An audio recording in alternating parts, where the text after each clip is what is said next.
صراط الذين أنعمت عليهم غير المغضوب عليهم ولا الضالين. بسم الله الرحمن الرحيم. الحمد لله رب العالمين وبه نستعين وصلى الله وسلم وبارك على سيدنا محمد وعلى آله وصحبه أجمعين. رب اشرح لي صدري ويسر لي أمري واحلل عقدة من لساني يفقهوا قولي. بسم الله ما شاء الله لا حول ولا قوة إلا بالله ما شاء الله لا يصرف السوء إلا الله. اللهم أخرجنا من ظلمات الوهم وأكرمنا بنور الفهم وافتح علينا بمعرفة العلم وسهل أخلاقنا بالحلم. اللهم اجعلنا ممن يستمعون القول فيتبعون أحسنه. أولئك الذين هداهم الله وأولئك هم المفلحون. أما بعد، السلام عليكم ورحمة الله وبركاته. Muslimin muslimat rahmati Allah Subhanahu wa taala. Pertama, marilah sama-sama kita mengangkat setinggi kesyukuran kita kepada Allah Subhanahu wa taala yang pada pagi ini dapat sama-sama kita menghadirkan diri sembahyang subuh di masjid. Di samping itu kita beriktikaf di dalam masjid dan kita mendengar sedikit mutiara-mutiara ilmu daripada para ulama kita, insya-Allah. Tuan-tuan muslimin muslimat rahmati Allah Subhanahu wa taala, kita baru masuk tahun baru. Kita baru masuk tahun baru. Jadi para ulama mereka sangat menitik beratkan tentang umur mereka. Mereka sangat memerhatikan tentang umur mereka yang berlalu. Kebiasaannya para ulama bila masuk tahun baru, mereka rasa seronok, mereka rasa sedih. Sebab apa? Ada seorang penyair, dia pernah sebut, yasurrul mar'u ma zahabal layali wa kana zahabuhunna lahu zahaba. Yasurrul mar'u, seorang itu dia rasa seronok. Kebiasaan manusia itu dia rasa seronok. Ma zahabal layali, ketika mana malam-malam, hari-hari kita, malam-malam kita berlalu begitu cepat, kadang-kadang dia rasa seronok. Kalau hak anak kecil, dia rasa alhamdulillah seronok. Sebab apa? Sebab dia makin besar. Yasurrul mar'u ma zahabal layali, seorang itu terkadang dia seronok bila berlalunya malam-malam hari. Wa kana zahabuhunna lahu zahaba, sedangkan berlalunya malam-malam itu ataupun berlalunya hari-hari itu lahu zahaba, adalah satu kepergian baginya. Maksud dia apa? Bila berakhir satu hari, bertambahlah umur dia, ataupun semakin dekatlah dia dengan ajal dia. Semakin dekat kita dengan kematian. Jadi tuan-tuan muslimin muslimat yang dirahmati Allah Subhanahu wa taala, saya nak ajak, marilah sama-sama kita menghitung, kita bermuhasabah, tengok diri kita, tengok umur kita macam mana. Sebab agak-agak berapa lama lagi kita akan bertahan, kita akan sempat Allah panjangkan umur untuk kita hidup di dunia ni. Hadirin muslimin muslimat yang dirahmati Allah Subhanahu wa taala. Pada pagi ini insya-Allah saya memilih daripada sedikit mutiara kata daripada kitab Ayyuhal Walad. Kitab Ayyuhal Walad ni ditulis oleh Al-Imam Al-Ghazali rahimahullahu taala. Imam Ghazali satu orang imam yang pada zaman dia tu imamud dunya, imam seluruh dunia Islam. Siapa yang ketika itu tak kenal Ghazali, dia bukan penuntut ilmu. Itu kata hebatnya Imam Ghazali pada ketika itu. Imam Ghazali dia ada daripada dalam kitab Ayyuhal Walad ni, saya ambil terjemahan guru kami Al-Fadil Syekh Ahmad Fahmi Zamzam. Terjemahan dia kita kutip daripada sini, yang mana kitab Ayyuhal Walad ni menceritakan tentang nasihat-nasihat Imam Al-Ghazali kepada anak muridnya. Anak murid ni tuan-tuan, dia minta Imam Al-Ghazali untuk menulis wasiat kepada dia, menulis nasihat khusus untuk dia, khusus, dan khususnya lagi untuk dunia dan akhirat. Apa yang saya nak pegang ni tuan guru, dia minta Syekh ataupun Al-Imam Al-Ghazali rahimahullahu ta'ala untuk menulis surat untuk dia. Padahal dia tu anak murid Imam Al-Ghazali. Orang kalau dah anak murid ni, kitab-kitab dia semua dia akan baca. Tapi nak abang kata akrabnya seorang anak murid dengan tok guru, dia minta juga, tuan guru tolong tulis wasiat kepada saya secara khusus. Jadi tuan guru ni pun dia tidak menghampakan permintaan anak muridnya. Dia tulislah satu risalah, satu nasihat yang ringkas, yang daripadanya lah diterjemahkan jadi kitab Ayyuhal Walad, wahai anakku yang tercinta. InsyaAllah tuan-tuan muslimin muslimat yang rahmati Allah subhanahu wa ta'ala, pada pagi ini kita akan baca sedikit daripada nasihat dan wasiat Imam Al-Ghazali rahimahullah ta'ala. Dalam kitab ni disebutkan 25 buah nasihat, dan kita pilih daripada nasihat yang ke-15. Nasihat yang ke-15 iaitu cerita tentang satu orang imam dan tok guru dia. 8 wasiat Hatim Al-Asam rahimahullahu ta'ala. Mungkin tuan-tuan pernah dengar, tapi kita jadikannya sebagai satu tazkirah, satu peringatan buat kita, buat orang yang pernah mendengar, dan menjadi satu benda baru untuk yang belum dengar. Tuan-tuan muslimin muslimat rahmati Allah subhanahu wa ta'ala, Imam Al-Ghazali sebut, wahai anakku yang tercinta. Dia tujukan khas untuk anak murid dia. Dia guna wahai anakku yang tercinta. Jadi kita ni tak syak lagi lah, kita ni memang anak murid kepada anak murid kepada anak murid Al-Imam Al-Ghazali rahimahullahu ta'ala. Kira kita bila sebut anakku yang tercinta tu termasuklah kita, insya-Allah. Baik, Imam Hatim Al-Asam pernah ditanya oleh gurunya Imam Syaqiq Al-Balkhi rahimahullahu ta'ala. Imam Hatim Al-Asam ni tuan-tuan, satu orang yang hidup di zaman salaf. Di zaman salaf, tahun kurun yang pertama, yang kedua dan yang ketiga. Imam Hatim Al-Asam ni dia berguru dengan Imam Syaqiq Al-Balkhi. Mereka ni hidup di Khurasan. Khurasan ni belah Iran sana. Ramai, kalau kita tengok dalam sejarah Islam, ulama-ulama kita ramai daripada sana. Kalau daripada Arab ni nak banding dengan Khurasan ni, Khurasan banyak, ataupun dari sebelah Iran ni ramai. Baik, mereka ini memang orang yang sangat masyhur di Khurasan. Hatim Al-Asam ni dia mengaji dengan tok guru dia berapa lama? Berapa tahun? Agak tahu berapa? 30 tahun. Hatim Al-Asam berguru dengan Syaqiq Al-Balkhi selama 30 tahun. Disebutkan cerita sikitlah tentang Hatim Al-Asam. Siapakah Hatim Al-Asam? Hatim Al-Asam ni nama dia Hatim bin Yusuf. Hatim bin Yusuf. Al-Asam tu gelaran dia saja. Al-Asam ni kita dengar sedap, macam gelaran orang hebat. Memang orang beliau hebat pun, cuma gelaran tu sebenarnya maksud dia apa? Maksud dia pekak. Mungkin kita tertanya-tanya, macam mana dia ni orang boleh gelar dia Hatim pekak? Bahasa kita ni kalau dengar tu leceh lah. Disebutkan dalam satu kisah dalam kitab Risalah Qushairiyah, disebutkan sebab apa dia ataupun beliau digelar sebagai Hatim Al-Asam, Hatim pekak. Ni kita tengok macam mana akhlak ulama. Hatim Al-Asam ni satu ketika beliau ni tok guru. Bila tok guru datang satu orang wanita, datang satu orang perempuan, tanya, wahai tok guru, saya nak tanya satu soalan. Tengah-tengah tanya soalan, sama-sama ada tanya soalan tu, keluar satu bunyi. Keluar.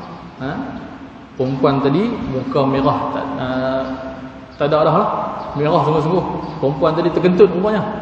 Terkentut depan siapa? Depan tok guru. Kentut depan tok guru. Tok guru ni punyalah hebat, punyalah kita kata apa, nak jaga perempuan tadi. Perempuan tok guru tadi buat apa? Tok Guru tadi buat-buat tak dengar. Tok Guru kata, ni tanya soalan sikit, tanya soalan tu derah sikit. Saya ni pekak. Sampai tara tu. Perempuan tadi pun seronok lah, Masya Allah, Tok Guru ni pekak rupanya, Alhamdulillah. Terjagalah maruah saya. Perempuan ni tuan-tuan, zaman dulu mereka cukup terjaga. Mereka cukup menjaga dan terjaga. Maruah perempuan sangat tinggi. Kalau kita zaman lah, wallahu alam lah, kita tak tahu. Tapi yang penting nak cerita kata apa? Nak cerita Imam Hatim Al-Asam. Mula pada selepas itu dia digelar sebagai Hatim Pekak. Sampai teratulah dia buat-buat tak dengar sampai ke tahap dia digelar pekak. Kalau zaman kita ni tuan-tuan tak tahu noh, zaman viral, zaman ada telefon ni, sekali dia rakam ke, dia buat live terus. Tadi saya duduk di duduk tempat sekian-sekian, perempuan tu kentut, tak malu sungguh. Zaman lah kita bukan boleh kira. Jadi tuan-tuan muslimin muslimat rahmati Allah Subhanahu wa taala. Cerita tentang Hatim Al-Asam. Jadi Hatim Al-Asam ni tuan-tuan, dia mengaji dengan tok guru dia nama Syaqiq Al-Balkhi. Cerita Syaqiq Al-Balkhi ni panjang lagi lah. Seorang Syaqiq Al-Balkhi ni seorang yang zuhud. Dia seorang ahli perniagaan. Ahli perniagaan ni maksud dia kaya lah. Tapi ada cerita dia lahir dia berhenti, dia jadi orang yang zuhud. Maksudnya duit tu dia infak, dia bagi sedekah dekat sekolah ni, sedekah kat anak yatim ni, sedekah dekat orang miskin, sampai ke tahap dia jadi orang yang bahasa kita cukup-cukup makan. Dan dengan cukup-cukup makan tu dia rasa cukup dengan apa yang dia ada. Baik. Kita nak cerita tentang perbualan di antara Hatim Al-Asam dengan tok guru dia. Minta maaf. Baik, tok guru dia tanya kepada Hatim Al-Asam, engkau telah belajar daripada aku selama 30 tahun lamanya. 30 tahun tuan-tuan. Orang tanya, 30 tahun ni mengaji apa? 30 tahun ni mengaji apa lama sangat? Tuan-tuan, zaman dulu ni mereka bukan takat mengaji ilmu, bukan takat mereka mengaji saraf, nahwu saraf, mengaji hadis, mengaji tafsir saja tak. Mereka ni mengaji termasuk daripada mengaji itu bermusahabah, bermulazamah, duduk bersama tok guru. Mereka tengok bagaimana adab dan bagaimana akhlak tok guru, bermusahabah, bermulazamah. Jadi 30 tahun lamanya. Maka apakah ilmu yang telah engkau dapatkan daripada aku? Ni tanya soalan daripada tok guru dia. Hatim Al-Asam menjawab, aku telah dapat menghasilkan 8 faedah daripada segala yang aku pelajari. Tuan-tuan, 30 tahun lamanya faedah ataupun konklusi, kesimpulan daripada ilmu yang dia mengaji 30 tahun ni hanya 8 benda sahaja. Yang 8 benda ni sahaja.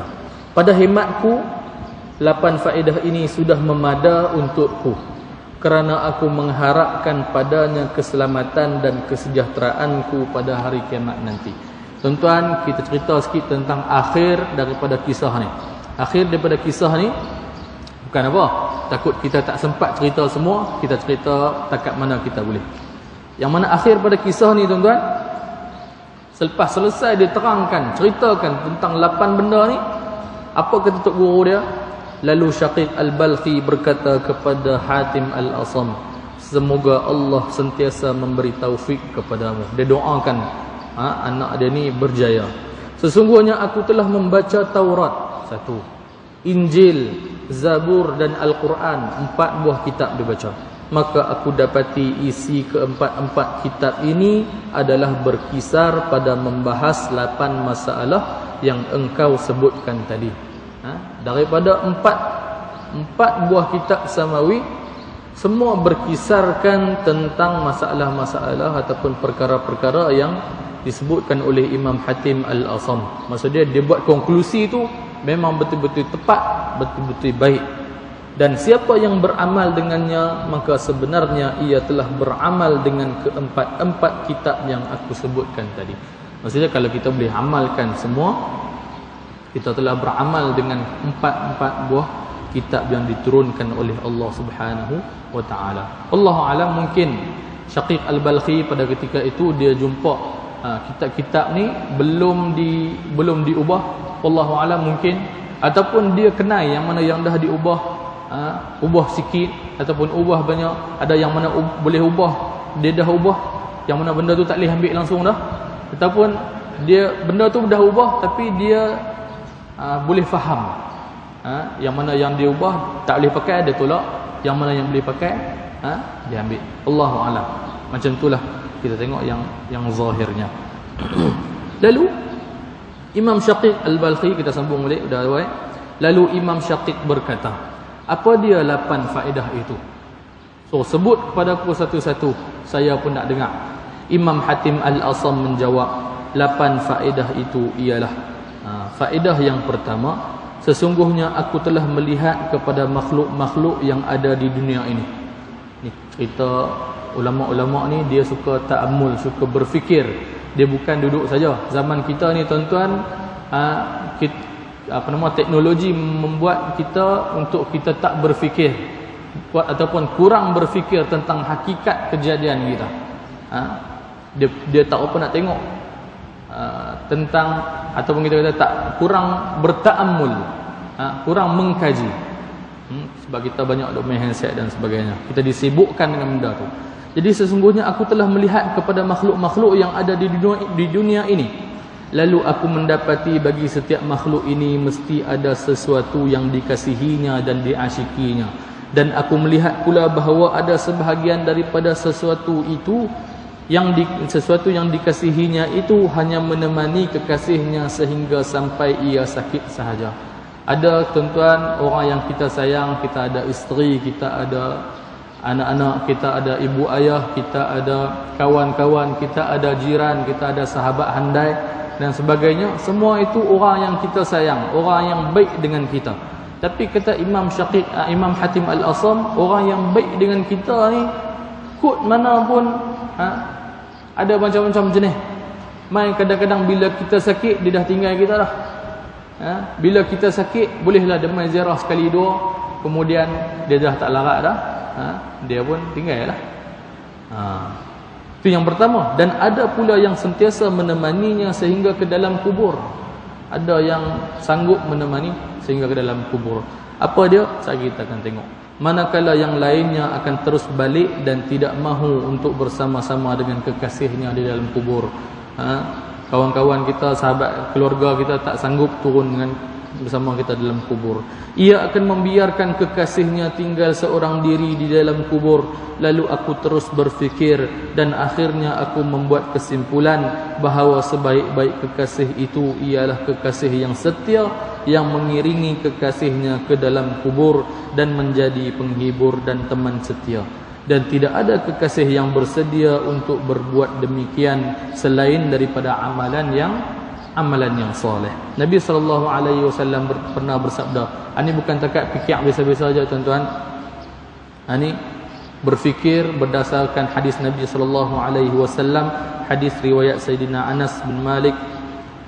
Nabi SAW bersabda, yatba'ul mayyita thalathatun, akan mengikut mayat ataupun jenazah itu ada 3 perkara. Fayarji'u usnan, akan pulang daripada mereka itu ada 2. Daripada 3 tadi, mereka akan yang 2 akan pulang. Wa yabqa ma'ahu wahid, akan bersama dengannya 1 sahaja. Yatba'uhu ahluhu wa maluhu wa 'amaluhu, akan ikut bersamanya apa yang 3 tadi? Pertama sekali ahluhu, ahli keluarganya. Yang kedua maluhu, harta bendanya. Dan yang ketiga amaluhu, amalannya. Fayarji'u ahluhu wa maluhu wa yabqa amaluhu, maka akan pulang ahli keluarganya dan hartanya, dan akan bersama dengannya amaluh, amalan-amalannya. Tuan-tuan, bila kita mati, yang akan kekal bersama kita satu saja, amalan soleh kita.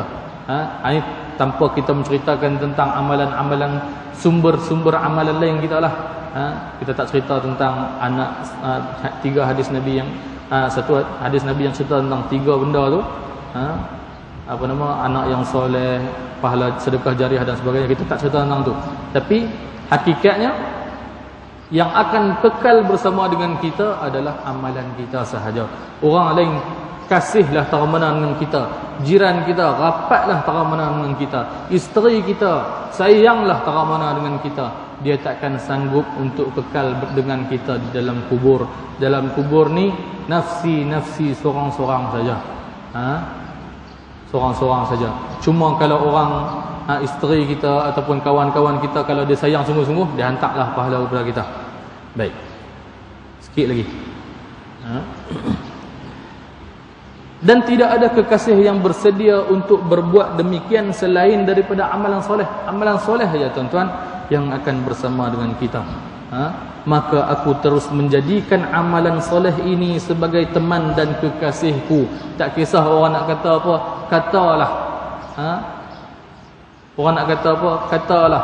Dia tak kisah. Sebab kita tahu yang akan bersama dengan kita ni bukan kawan-kawan kita. Yang bersama dengan kita adalah amalan kita. Supaya ia dapat menerangi kuburku dan menghiburkan hatiku, dan sudah pasti ia tidak akan meninggalkan aku duduk bersendirian. Inilah teman yang kira konklusi ataupun ringkasan daripada faedah yang pertama, iaitu teman yang setia, kekasih yang sebenar siapa? Jawapannya adalah amalan yang soleh. Ini yang pertama Imam Hatim Al-Asam dia nak sebut. Bila kita cerita tuan-tuan tentang kematian, bila kita cerita tentang mati ni tuan-tuan, ulama sebut mati ni adalah satu hakikat yang orang ni tak suka. Satu hakikat yang orang tak suka. Bila kita sembang tentang kematian, ustaz ni dia ni suka sembang bab mati noh. Dia tak suka macam itulah. Ataupun bila sembang bab mati ni, apa dia? Minta boleh tukar topik lain sikit noh. Boleh tukar topik yang best sikit boleh tak? Dia tak suka. Itulah. Padahal mati itu adalah satu hakikat, satu kebenaran yang tidak boleh lari. Para ulama, para salafus salih, mereka ni bila sebut tentang kematian, mereka adalah imam, mereka adalah tokohnya, mereka adalah orang yang benar-benar. Bukan takat bila cerita tentang mati ni mereka hebat, mereka pun buat amalan untuk mempersiapkan diri menghadapi kematian pun hebat. Saya ingat satu contoh, iaitu seperti Al-Imam Sayyidina Ali Zainal Abidin. Sayyidina Ali Zainal Abidin, anak pada Sayyidina Husain, anak pada Sayyidina Ali. Kalau kita kata cicit Rasulullah sallallahu alaihi wasallam, Ali Zainal Abidin ada satu qasidah dia. Dia tulis satu qasidah yang masyhur juga, nama dia Laisal Gharib. Laisal Gharib. Gharib ni orang yang asing. Laisal Gharibu Gharibus Syami wal Yamani. Bukan orang yang asing itu adalah orang yang merata ke Syam dan Yaman, tetapi orang yang asing itu innal ghariba gharibul lahdi wal kafani. Orang asing adalah orang yang dia asing daripada mengingati lahdi wal kafani. Lahat tu yang lahat tempat kita nak masuk, al-kafan dan kain kafan. Orang ni dia ni asing, maksud dia dia duduk jauh lah. Duduk jauh kerana apa? Kerana dia tidak mengingati kematian. Panjang dalam tu qasidah dia menceritakan tentang kematian, bagaimana kita selepas kita mati macam ni. Tuan-tuan, kita tak mau cerita tentang kematian sekadar untuk kita sedih-sedih. Imam Ghazali sebut ada macam-macam jenis orang yang jenis ingat mati ni. Ada 3 golongan. Dah waktu kita. Ada 3 golongan orang yang mengingati kematian ni, kata Imam Ghazali. Pertama, orang ni ingat kematian. Dia ni kalau ingat kematian, dia bukan kembali kepada Allah. Dia kalau dia ingat mati, dia hanya aku kira dia ingat harta peninggalan dia, teringat harta dia saja. Dia hanya ingat dunia. Bila dia ingat mati, dia hanya ingat dunia akan hilang daripada dia. Orang ni Imam Ghazali kata dia ni jauh dengan Allah Ta'ala. Yang kedua, golongan at-taib, orang yang bertaubat. Setiap kali dia ingat mati, dia akan bertaubat kembali kepada Allah Subhanahu wa Ta'ala. Dan yang ketiga, orang yang al-arif, dia lebih suka kematian. Bila sebut kematian ni dia sangat-sangat suka. Sebab apa? Sebab mati ni adalah satu penghubung untuk kita bertemu dengan kekasih kita, iaitu Allah Subhanahu wa taala. Baik, tuan-tuan hadirin muslimin muslimat rahmati Allah Subhanahu wa taala. Kita nak cerita, nak sebut satu hadis Nabi sallallahu alaihi wasallam. Ni lah kot insya-Allah. Kita kuliah subuh ni jangan panjang-panjang sangat. Baik. Nabi sallallahu alaihi wasallam pernah menyebutkan, hadis diriwayatkan oleh Abi Hurairah radhiyallahu taala anhu, baginda bersabda, inna suratan minal Quran, ada satu surah di dalam Al-Quran, yang surah ni dia ada 30 ayat saja. Surah ada 30 ayat sahaja. Syafa'at li rajulin hatta ghufira lah. Surah ini akan memberi syafaat, memberi bantuan, memberi perlindungan kepada seorang lelaki yang membacanya, hatta ghufira lah, sehingga akan diampunkan oleh Allah Subhanahu wa taala akan dia. Apa dia surah ni? Wahia suratu tabarakallazi biyadihil mulk, iaitu surah Al-Mulk yang kita duk baca tiap-tiap malam tu. Jadi tuan-tuan, sekadar kita nak peringat semula, surah ni boleh memberi bantuan, memberi pertolongan kepada kita waktu kita duduk dalam kubur nanti. Nabi SAW tidak pernah meninggalkan dua surah ni. Dua surah, mungkin ada sebahagian surah yang Nabi tak baca setiap malam, tapi dua surah ni Nabi tak pernah tidur dalam keadaan Nabi meninggalkan dua surah ni. Pertama dalam hadis sebut Alif Lam Mim Tanzil, iaitu surah Sajadah, surah As-Sajdah yang kita dah baca tu.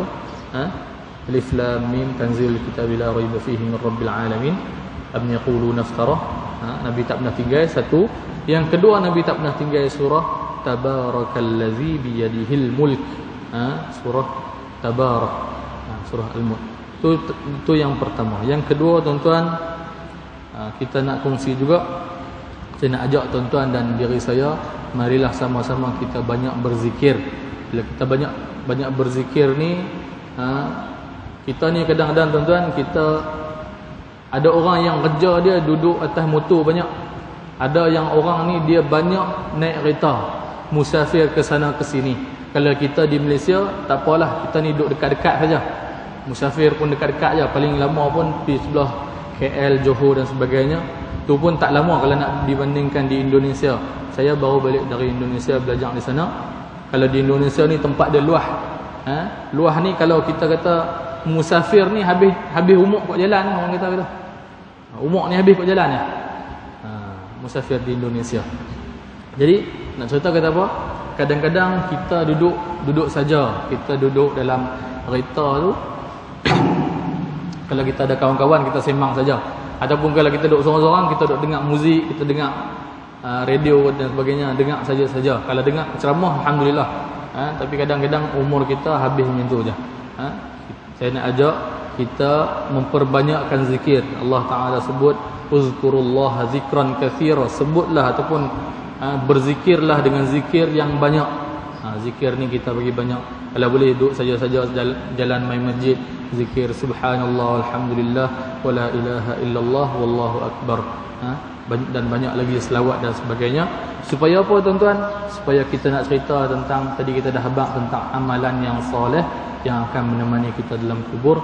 Jadi mungkin ini salah satu amalan soleh kita untuk kekal bersama dengan kita di dalam kubur. Jadi tuan-tuan muslimin muslimat rahmati Allah Subhanahu wa taala, selesai faedah ataupun benda yang pertama yang disebutkan oleh Hatim Al-Asam. Baik, saya rasa cukup setakat tu. Kita tak boleh baca semua, kita baca satu dua ataupun satu cukuplah. Mudah-mudahan perkara ini dapat memberi manfaat kepada kita semua. Dan minta maaf sekiranya ada terlanjur bicara ataupun terkasar bahasa dan sebagainya.